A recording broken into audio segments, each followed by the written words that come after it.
comme Airbus, pourquoi elle s'engage pour cette intégration des personnes en situation de handicap? Parce que c'est pour pas payer à la GFI, parce que c'est bon pour l'image, parce que c'est un peu du handiwashing, ou est-ce que c'est vraiment pour des valeurs sociétales? Alors, je ne pense pas que les entreprises s'engagent sur ces politiques pour ne pas payer des contributions à la GFI. Si c'était le cas, nous, on aurait arrêté lorsqu'on aurait atteint les 6%. Et en fait, on continue parce qu'il y a une vraie dynamique. Donc, on travaille sur l'emploi, sur le maintien dans l'emploi, puisque le travail il génère aussi de la casse. Donc, on a une responsabilité. Et puis, on travaille, en fait, on est très engagé sur la RSE. Donc ça fait partie finalement de la responsabilité sociétale de l'entreprise de travailler avec le champ du handicap. Donc en fait, on fait travailler aussi beaucoup d'entreprises adaptées, des AT. Et depuis 2 ans, en fait, on a décidé de mettre une clause de coactivité dans tous les contrats que l'on passait avec nos fournisseurs et sous-traitants pour provoquer un effet d'entraînement.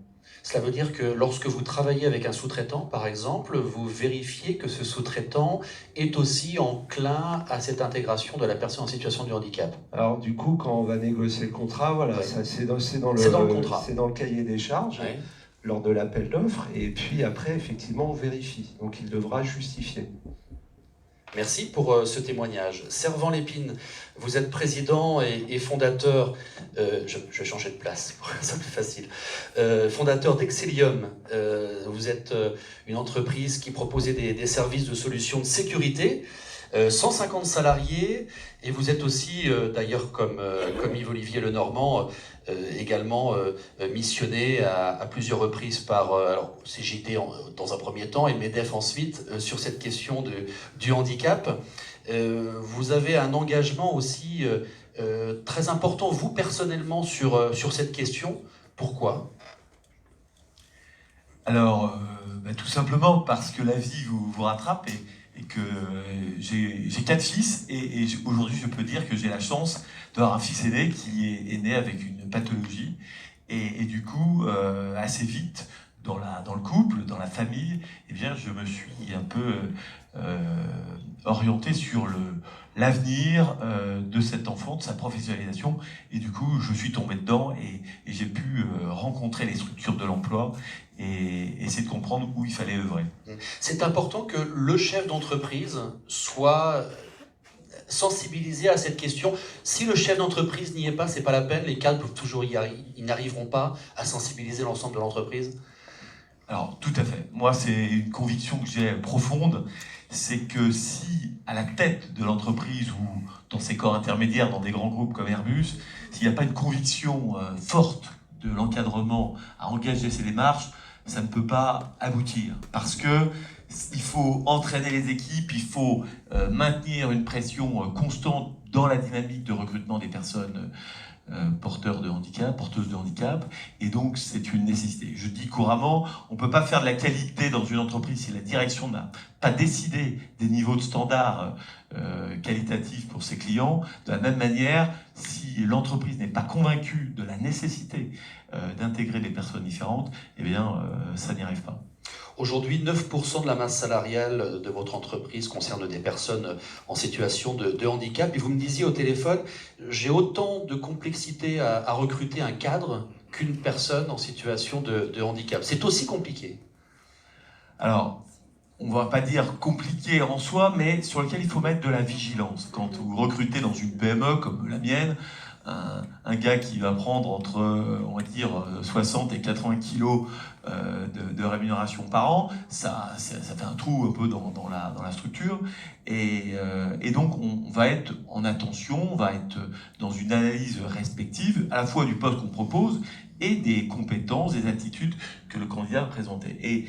Et je crois vraiment que dans cette rencontre entre les gens porteurs de handicap et l'entreprise, eh bien, il faut apprendre à se connaître. Il faut se rencontrer plusieurs fois. Il faut, comme je l'ai entendu dire, eh bien, laisser le temps d'exprimer cette difficulté qui va se présenter dans l'entreprise pour créer la médiation, parce que il peut y avoir les services RH ou la direction qui recrute, mais derrière ça, il y a tous les collaborateurs autour qui vont devoir accompagner l'accueil de la personne porteuse de handicap.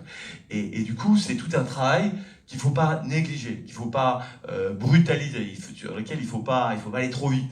Parce que pour les parties, il y a toute une adaptation qui doit s'opérer progressivement pour sa réussite. Parce que c'est aussi ça qui compte, c'est pas simplement de recruter, mais c'est surtout de maintenir et d'accompagner après dans l'employabilité, dans l'évolution professionnelle, les candidats pour qu'ils s'expriment et qu'ils ne restent pas éternellement la même fonction. Dans une entreprise, dans une structure dynamique, une source de progression, d'évolution, et donc il faut vraiment mettre le temps, prendre le temps pour apprendre à se connaître et bien évoquer précisément les adaptations au poste et toute la communication interne aussi dans l'entreprise pour accueillir et accompagner la personne. Nous avons beaucoup entendu au cours de cette soirée que intégrer des personnes en situation de handicap changeait des choses parmi les salariés, changeait des choses dans l'entreprise. J'aimerais que vous m'expliquiez concrètement qu'est-ce que ça change. Est-ce que vous avez quelques anecdotes à nous donner? Qu'est-ce qui fait que les relations humaines ou peut-être les façons de travailler changent parce qu'il y a 1, 2, 3, 10 personnes en situation de handicap?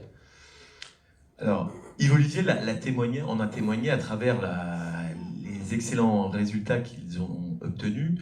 De toute évidence, avec le recul, il faut dire et il faut affirmer que le fait d'avoir des personnes, je veux dire, différentes, parce qu'on parle de handicap, mais c'est la diversité qui compte, va apporter à tous les niveaux de l'entreprise une agilité. Et vous savez, aujourd'hui, on aborde la 4e révolution industrielle, il y a des choses qui changent partout, et que le vrai défi des entreprises, c'est justement cette capacité d'adaptation.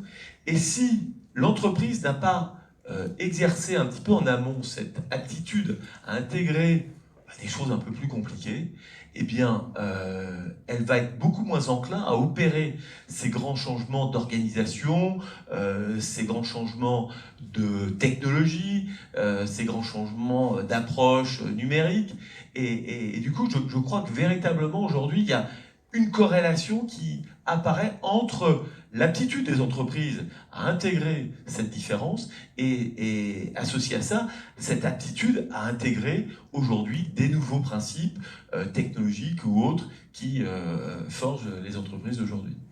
Vous ne m'avez pas répondu concrètement. Vous avez théorisé. Ouais, alors, c'est d'accord. C'est une bonne théorie, il n'y a pas de souci. Moi, je veux du concret. Dans l'entreprise, qu'est-ce que ça a changé?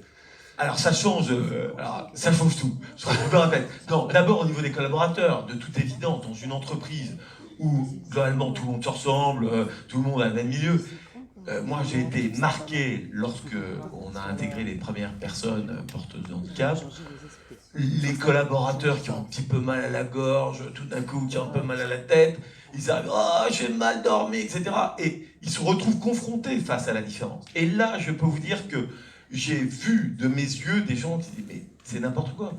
Donc ça ramène les choses à la réalité. Hein, il faut le dire. Et une entreprise, c'est une communauté. Et il ne faut pas dire qu'une entreprise, c'est un centre de profit. Non, c'est une communauté, c'est une tribu. Et donc, chacun amène sa différence, parce qu'on est tous différents par nature. Et le fait d'avoir des gens un peu plus différents, ben, finalement, par rapport à des gens communs, permet quand même de remettre les choses à leur juste mesure. Merci pour ce témoignage concret. Johan Morel, vous êtes directeur général de la société GSF Celsius, entreprise de... Celtus, pardon. Je l'ai bien écrit, mais je l'ai dit mal. Alors si d'ailleurs les locaux sont impeccables ici, c'est grâce à vous. Enfin, vous personnellement, peut-être pas, mais vos collaborateurs. Car c'est vous qui avez le contrat ici au Crédit Mutuel, entreprise de propreté et de services associés, mise en propreté des entreprises sur beaucoup de pays du monde. D'ailleurs, c'est devenu quasiment le leader du marché, non? Numéro 3 en France, c'est une entreprise familiale qui appartient à notre président fondateur qui a créé ça il y a 55 ans. Mais on n'est pas là. 1000 salariés sur Nantes. C'est ça. Mais vous êtes dans un domaine où on a du mal à recruter. C'est ça. Et je suis pas très bon élève. Ah. Et je vous prie de m'en excuser. Mais c'est précisément pour ça que je suis là. Oui.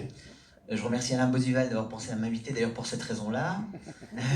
Mais je suis heureux d'être là. Bonsoir mesdames et messieurs. Oui, parce que notre métier, et d'ailleurs c'est pas que GSF, hein, c'est le métier de la propreté, a du mal à donner envie à des personnes en situation de handicap.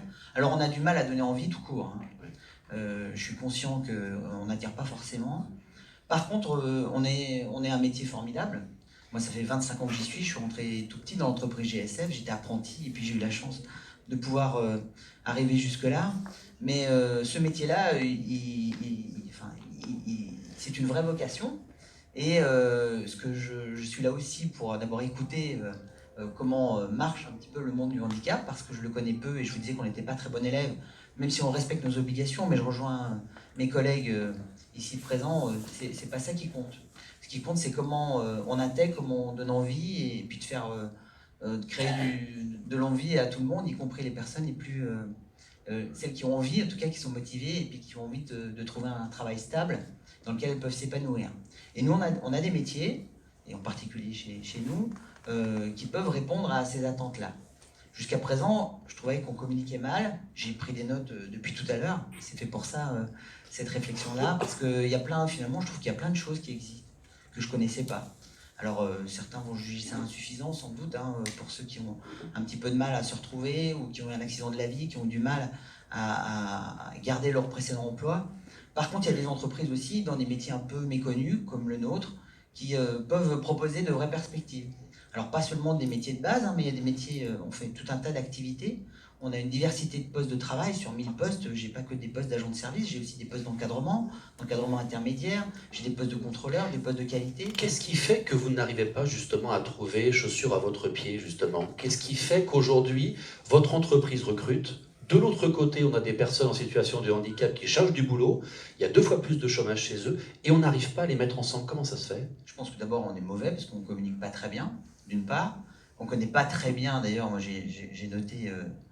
ce que vous avez dit tout à l'heure, Monsieur Lenormand, et j'essaierai de venir la prochaine fois, enfin je viendrai la prochaine fois. Alors on va faire mieux.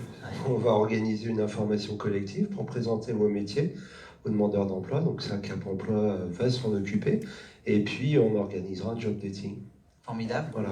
Alors il y a ça, effectivement on ne connaissait pas, et puis ensuite effectivement chacun dans sa tête peut penser que les métiers de la propreté, quand on a un petit problème physique, ou cognitif, parce qu'on peut aussi attirer des gens qui ont quelques contrariétés de ce niveau-là. C'est pas pour moi, alors qu'en fait, je pense que c'est un métier comme un autre, c'est même un métier formidable. Vous parliez tout à l'heure d'envie de travailler ensemble, de petite équipe. Nous, on fonctionne comme ça. Et c'est précisément parce qu'on travaille en petite équipe que ça donne un peu de sens à tout le monde, que chacun essaie d'entraider l'autre, et c'est comme ça qu'on arrive à bien faire le boulot. Et du coup, je pense que ça peut plaire à beaucoup de monde. Donc je suis là aussi pour essayer de convaincre, puis en même temps faire mon mea culpa, pour dire qu'aujourd'hui on n'a pas assez communiqué, on n'a pas été assez présent, et pour autant on a besoin de recruter.